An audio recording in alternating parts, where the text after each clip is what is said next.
Hi, it's me again. Talking about rules and powers of the executive branch. Remember, no king here. No king. All right, so how's the president influence public policy? He can propose legislation in the State of the Union address, which is happening on Tuesday, the 28th. In the Constitution, the president has to give this address every year. He can appeal directly to the people. Television addresses, though, presidents don't do this as often as they used to. I remember President Reagan. I felt like he was on television at least once a month talking to the citizens. But the president still does give a weekly radio address. The president can approve or veto legislation. We looked at that link in class showing how often the president has vetoed and how often the veto has been overridden. And then he appoints people to his cabinet and different officials to carry out the laws. President has made different roles. Let's talk about some of those different roles. He's the chief of state, ceremonial head of government.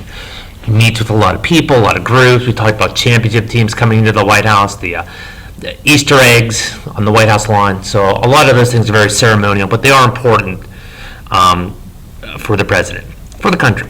He's the chief executive. He's the head of the executive branch of the government. He runs the executive branch.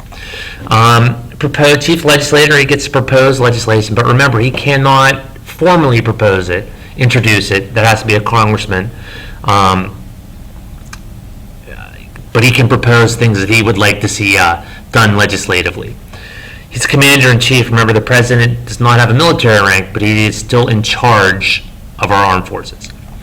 He's chief diplomat. He meets with foreign leaders. He architects, shapes our foreign policy, how we deal with other countries. Going through this fast, I know, but it is Friday afternoon.